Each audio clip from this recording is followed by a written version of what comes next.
J'ai visité 3 pays en à peine 4 jours et je t'embarque dans cette folle aventure. On va se laisser emporter par l'architecture époustouflante de Budapest, les couleurs intenses de la ville de Bratislava et enfin la gastronomie riche de la capitale autrichienne. C'est parti pour 4 jours intenses et frénétiques à travers l'Est de l'Europe.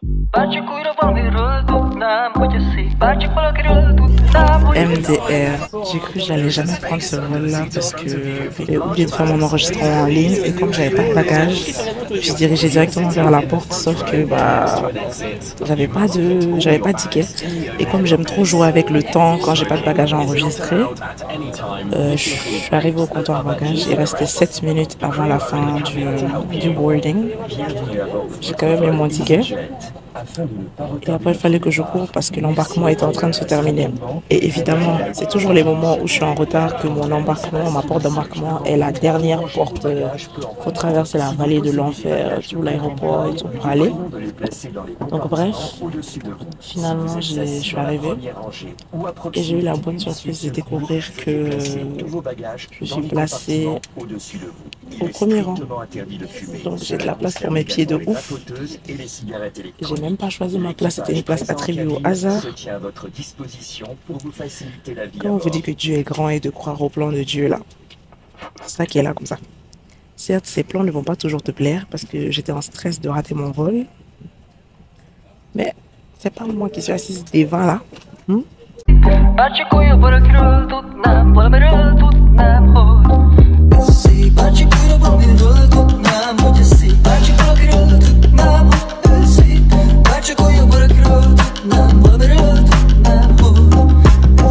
Bon, déjà, on dirait que j'ai échappé au grand froid parce que il était censé faire ce matin -8 ici. Là, je crois qu'on est à quelque chose comme 2 degrés ou 1 degré. Mais demain matin, -5, -6. Écoutez, je déteste voyager quand il fait super froid. Mais il fait beau, donc ça compense. 3 pays en 4 jours, ça va être musclé, mais ça va être intéressant. Et ça va pouvoir vous donner des idées aussi de comment j'arrive à voyager. Et on va faire un recap du budget aussi. Comme ça, vous allez voir qu'on peut pouvoir voyager à petit prix en Europe. Surtout quand on s'y prend en automne ou en hiver. Et cette fois-ci, j'ai l'impression que mon hôtel est vraiment... Enfin, mon auberge de jeunesse, elle est vraiment... On peut pas faire plus centre-ville que ça, en fait. Parce que là, clairement, c'est devant le métro, devant le truc. Je pense que de toutes les... Eh, attendez. Est-ce que vous voyez le bâtiment là, celui qui est là? Il est incroyable. Non mais, je pense que de toutes les villes que j'ai fait en Europe, c'est la ville avec les bâtiments les plus beaux. Je suis super impressionnée par l'architecture de ce pays. Honnêtement, les gens ne mentent pas par rapport à ça. L'architecture, elle est incroyable.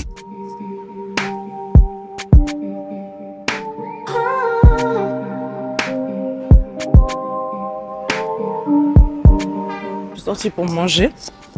J'ai cherché un café qui est un café apparemment super célèbre qui sert de la cuisine locale.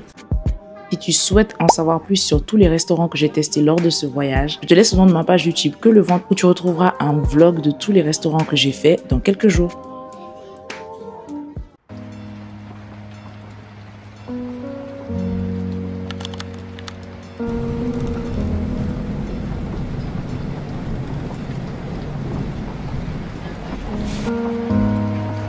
Je suis arrivée, le bus m'a déposé juste là, voici l'arrêt de bus et ça c'est le bastion des pêcheurs, Fisherman's Bastion.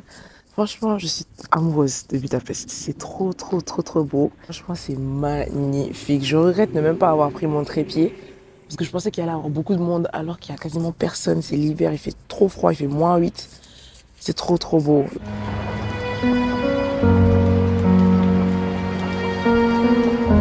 Pour ceux qui ne le sauraient pas, Budapest, c'est 2 villes qui sont séparées par le Danube. Là, c'est le côté Bouddha, qui est un peu plus vieux, un peu plus le côté historique. Et dès que vous vous tournez derrière là, vous voyez le côté de Pest. Moi, je viens du côté de Pest parce que la plupart des gens restent dans les hôtels de Pest parce que c'est moins cher. Et en soi, même à pied, on peut traverser les ponts pour venir de l'autre côté. Pour l'instant, ça se passe bien. Il fait beaucoup plus chaud que ce à quoi je m'attendais. Ce qui est une bonne nouvelle, honnêtement. J'ai même pu retirer les gants et tout, so that's very good.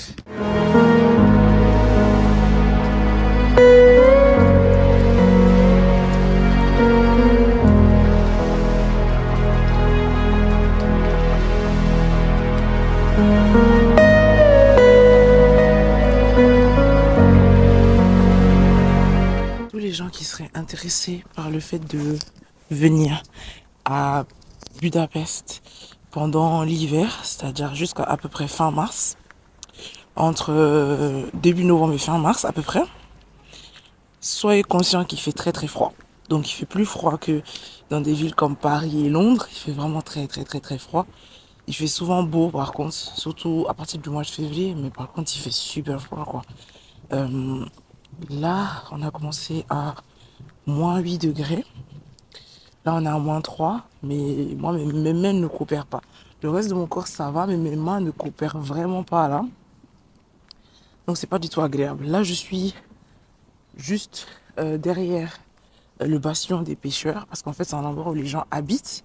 Donc vous pouvez venir, c'est ouvert 24 heures sur 24 en fait. Pas les monuments à visiter à l'intérieur, eux ils ferment à 19 heures. Mais le reste des endroits, c'est-à-dire la place même, la vue même, le point de vue de Fisherman's Bastion, c'est ouvert 24 heures sur 24. Donc vous pouvez venir au lever du soleil parce que c'est un point idéal pour le lever du soleil. Bon, comme moi je l'ai dit plus tôt ce matin, j'étais censé venir pour le lever du soleil.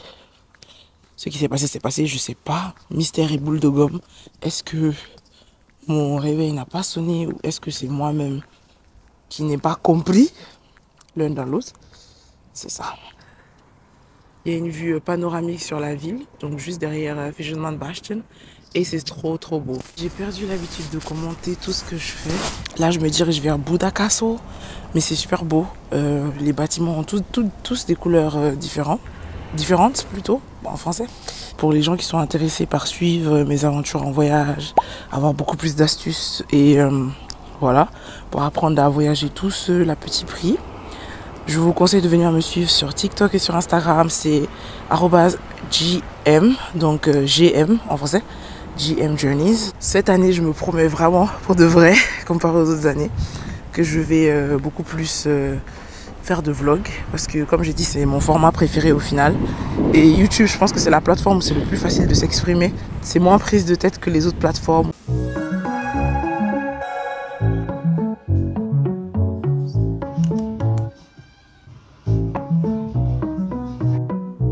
Les militaires sont en train de faire leur changement.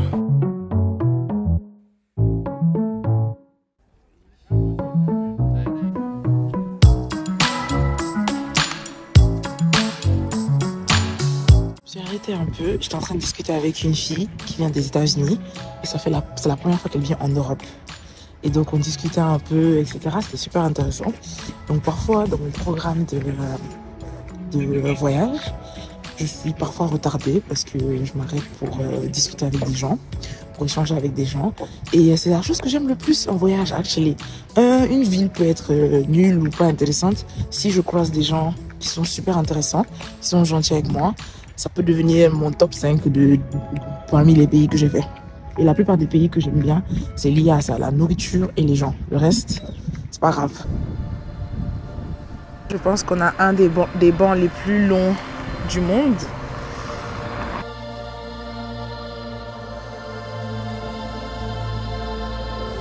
C'est les termes les plus belles de la ville. Ils sont réputés pour être les termes les plus belles de la ville, décorés dans le style Art Nouveau. C'est juste magnifique. Rien que le petit couloir pour aller se changer, c'est juste ouf. C'est très très très très beau. Waouh! Ouais, c'est magnifique, vraiment incroyable.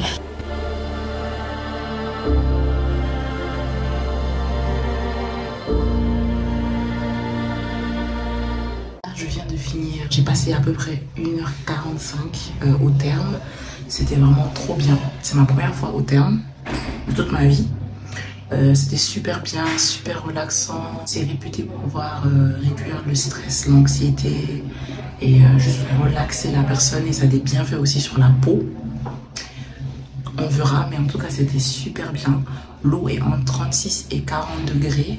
Ça dépend, il y a différents bassins, il y en a 6. La décoration est juste magnifique. Vraiment, c'est le style art déco ou art nouveau. C'était très très très agréable. Bon, au bout d'un moment, dans celui à 40 degrés, on commence à avoir chaud. Mais sinon, franchement, c'était trop bien. Je pense que là, je vais aller manger mon midi, mais tellement relax. Limite, j'ai envie de dormir. Je suis sortie des thermes. Là, je suis sur un des ponts qui sépare la ville de Bouddha, qui est derrière moi, de la ville de Pêche, qui est devant moi. Là, on va manger des langoustes, qui est une sorte de pain frit en fait. Et c'est un des incontournables aussi à tester. Donc, let's go. Après à peu près 1 heure de repos à l'hôtel, 1h30, je me dirige pour aller faire la croisière sur le Danube. Ça dure 1 heure et il y en a plusieurs dans la journée et plusieurs compagnies. Personnellement, j'ai choisi au coucher de soleil parce que j'aime beaucoup les couchers de soleil.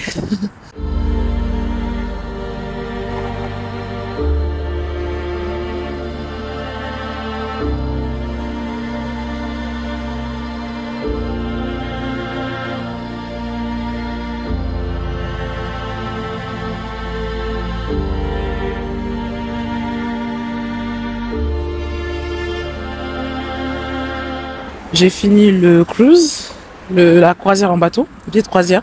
Ça a duré 50 minutes. C'était bien quand même. Bon, est-ce que ça en vaut la peine? Bonne question. Si vous voulez avoir une jolie vue avec le coucher de soleil et tout, je pense que je recommande. Le soleil est encore en train de finir de se coucher derrière. Donc oui, je recommande pour ça. Je vais vous mettre tous les liens de mes tours dans la barre de description et dans le premier commentaire épinglé. Et puis voilà. Là, moi, je vais me remettre au chaud parce que là, il commence à refaire froid. Demain, mon bus pour aller à Bratislava est à 10h et quelques. Ce matin, je me suis réveillée fatiguée. J'ai fait rapidement mes trucs et là, je suis dehors. Je suis à une station de métro qui s'appelle Nepliget, je pense, si je prononce bien. Je m'en vais prendre le bus pour aller à Bratislava, en Slovaquie, pour ceux qui ne connaissent pas. Je suis fatiguée, mais ça va, honnêtement. Il fait moins froid que tous les autres jours. So that's good. Et puis on va voir comment ça va se passer en Slovaquie. J'ai 2 jours là-bas. Tout le monde m'a dit que c'est trop parce qu'il y a pas grand-chose à faire dans la capitale. Mais ça me permet de me reposer avant de terminer.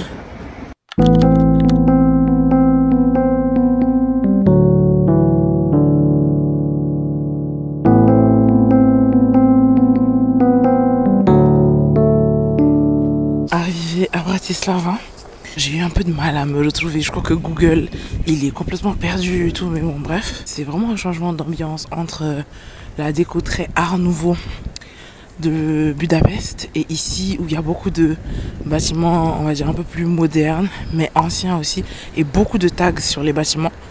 Je pense qu'il y a beaucoup d'artistes en herbe dans la ville là. Là, je me dirige vers The Blue Church, qui est, on va dire, un des, si ce n'est l'endroit phare ou le symbole de la ville de Bratislava.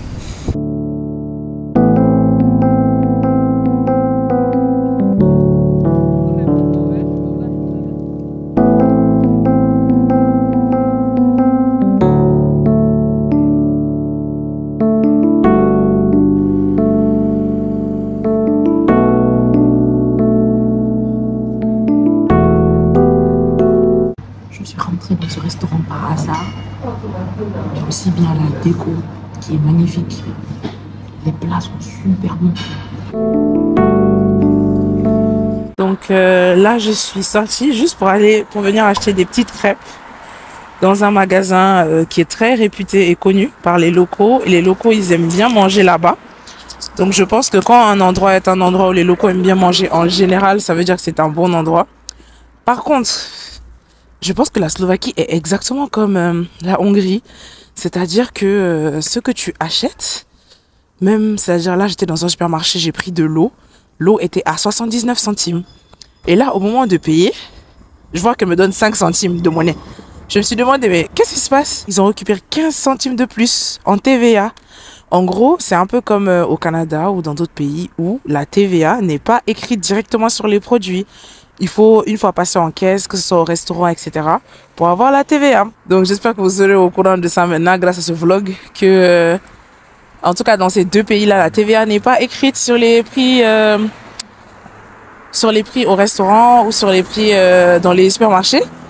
Et quand on n'est pas habitué, je vous avoue que c'est frustrant. Encore là, bon, c'est 15 centimes, on va pas chipoter pour ça. Mais je vous jure que ça m'est arrivé d'avoir 3-4 euros en plus au restaurant. Et c'est absolument pas plaisant parce que t'es pas habitué. Moi, je préfère qu'on me mette le prix direct. Ne me faites pas de surprise à la fin. La vie, elle est déjà trop compliquée là pour que vous me fassiez des surprises. Hello. Donc aujourd'hui, je vous prends dans la salle de bain parce que en fait, je me suis enfermée moi-même. J'avais oublié mon téléphone dans la chambre et en fait, c'est une chambre qui marche par code. Donc évidemment, le code, il fait 150 000 chiffres, donc je ne me souviens absolument pas du code. Et heureusement qu'il y avait encore la dame de ménage ici. Sinon, je sais pas comment j'aurais fait aujourd'hui pour sortir de cet hôtel-là. Bref, j'avoue que je filme pas beaucoup mes péripéties, mais j'ai beaucoup de péripéties qui m'arrivent en voyage. Genre, mes amis me connaissent pour ça. Je ressemble à Steve Jobs. C'est Steve Jobs qui s'habillait comme ça. Donc, je suis normalement dans un dortoir de 6 lits. 1, 2, 3, 4, 5, 6. Sauf que je suis seule. Il y a juste une seule personne qui est venue hier. Elle a dormi et elle est repartie ce matin. Je suis toute seule.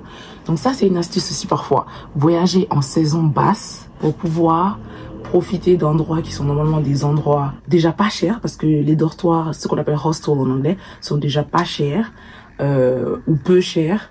Mais si en plus de ça, vous payez le prix que vous devez payer pour une place entouré de 5 autres personnes et que vous vous retrouvez seul avec tout l'espace pour vous. En plus, c'est super bien chauffé.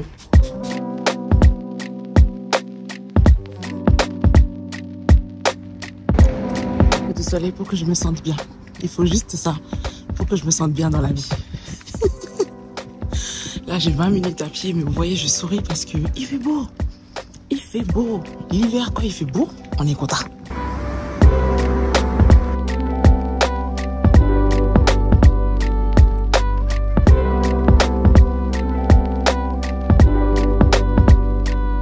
Là, je viens de sortir de la cathédrale que vous voyez derrière moi. C'est la cathédrale de Saint-Martin. C'est gratuit. En fait, c'est le dôme que je voyais depuis hier. Je voyais un dôme super beau. Je dis, mais c'est quoi ça et tout. Après, j'ai cru que c'était Michael's Gate. Mais en fait, c'est pas Michael's Gate. C'est ce joyau que vous voyez derrière moi. Et l'intérieur est magnifique.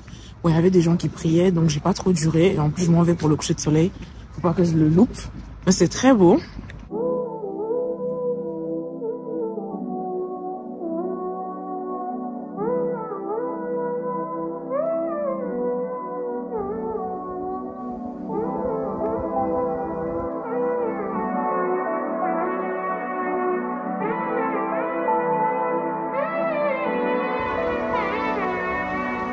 Mes oreilles sont au bout de leur vie.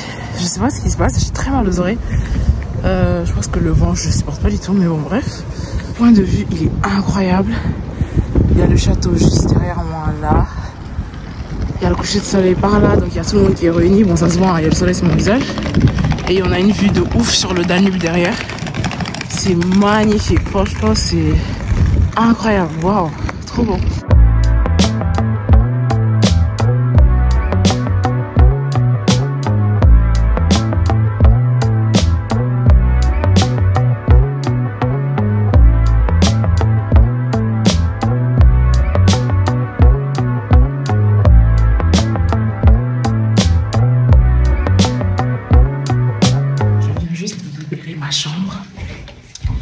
Je pars. J'ai pris un Bolt pour aller à l'arrêt de bus parce que je suis en retard. Donc je me suis réveillée à l'heure. N'importe quoi.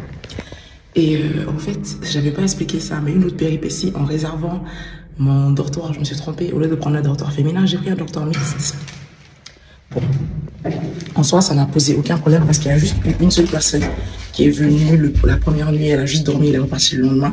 Et là, au moment où je pars, il y a un autre monsieur qui vient d'Ukraine. Et il était trop gentil et il m'a donné ça. Je crois que c'est une espèce de porridge ukrainien. C'est très très gentil de sa part. Et parfois, en voyage, on croise des gens adorables comme ça, en fait. Donc, je vais goûter du porridge ukrainien. Let's go.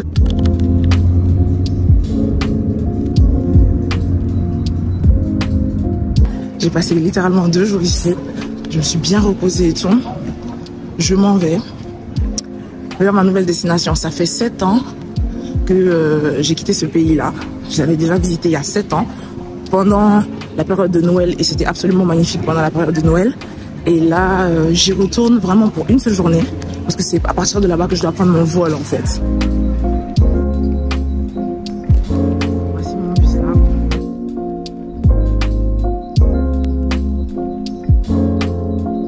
Il pleut à Vienne. Dieu merci, j'ai déjà visité Vienne dans ma vie. Donc je ne paie rien, je viens juste pour manger et prendre mon avion demain. Donc finalement je suis arrivée à Vienne. C'est la dernière ville surprise. Mais PTDR, il pleut, il fait moche et tout. Comme on dit, Dieu merci. J'ai bien fait mon programme. Il a fait beau pendant tout mon séjour. Là, je n'ai plus rien à perdre.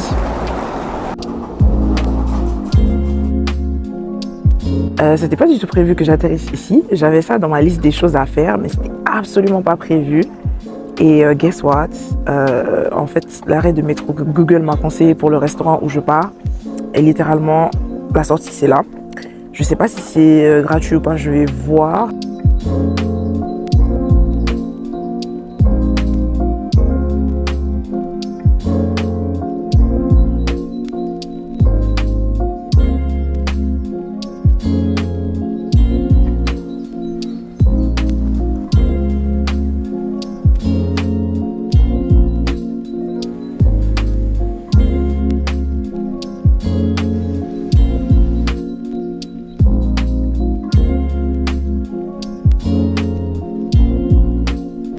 Dernière nuit de voyage. Là, je sors pour prendre mon dîner dans un endroit qui est juste à côté de l'auberge de jeunesse à Vienne. Comme j'ai dit, Vienne, je n'ai rien à visiter. Hein. Si vous souhaitez réserver des activités à faire à Vienne, encore une fois, je mets tous les liens en description. Moi, je suis déjà venue à Vienne il y a 7 ans. Donc, j'ai déjà fait tout ce qu'il y avait à faire dans la ville parce que c'est une petite ville au final.